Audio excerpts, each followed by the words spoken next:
Welcome to another episode of Learning with Lyndon. On today's episode, I'm just putting in the retic out the front. We're also getting some fresh soil and replacing all the stuff that we removed earlier on. Pretty easy job. I love doing retic. I love spending time at Bunnings, figuring out all the different fittings and all the likes. Enjoy. Alright, I'm going to move the first trailer load into the garden patch. I have an hour and a half, an hour to do it before I have to return the trailer. Let's go.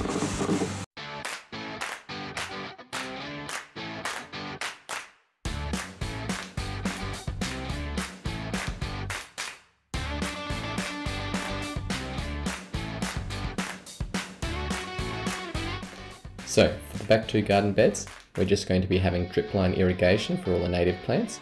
And for the front two, which will have lawn on them, I'm going to have a couple pop-up sprinklers there.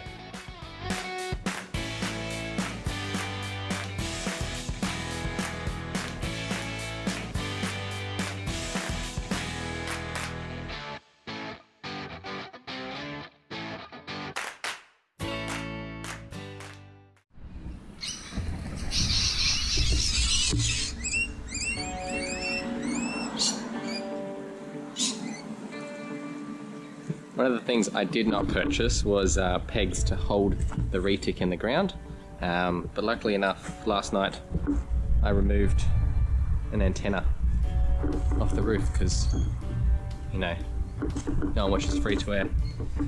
I'm going to use this, basically take little offcuts and bend them in half and use them as pegs. I'll show you. So I've got my offcut. And basically what I'm going to use it for is to secure the pipe in the ground, pop it over the top.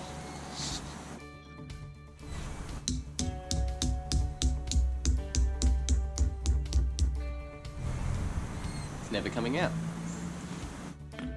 It's great upcycling, and I don't have to go to Bunnings for a fifth time.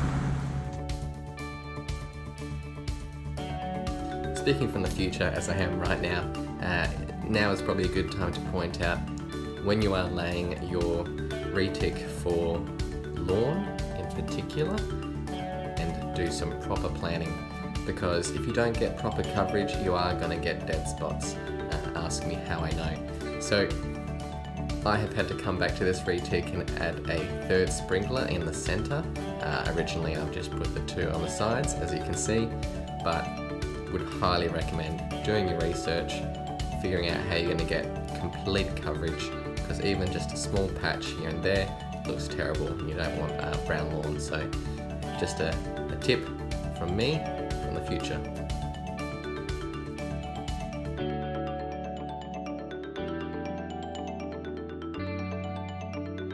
For anyone wondering why there's a jug of water there, that is a jug of very hot water to help soften the pipe, to help it go onto the barbed connector much easier.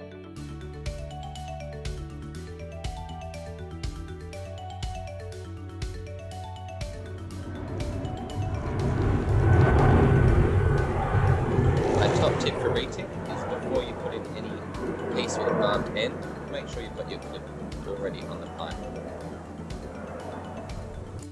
So in case you couldn't hear me over the aeroplane, I'd like to reiterate a point.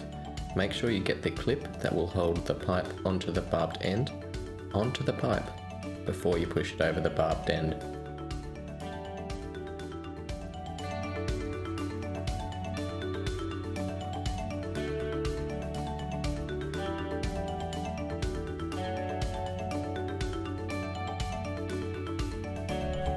Okay, so I've just done a bitumen primer down the bottom there. I haven't gone too deep, but I thought, well, some of the foundations that are nearly 100 years old are exposed. Might as well chuck a little bit of something to protect it on there. Gotta wait an hour or so, and then chuck on the actual bitumen layer. And then thinking of putting a tarp on top of that, but see how enthusiastic we are. I'd like to go to the nursery in a couple hours and get some plants for the front yard, which is exciting. Start to see this front yard taking shape, which is great. Thank you for watching Learning with Lyndon, and In the next episode, we'll be putting in the native garden, so very excited for that.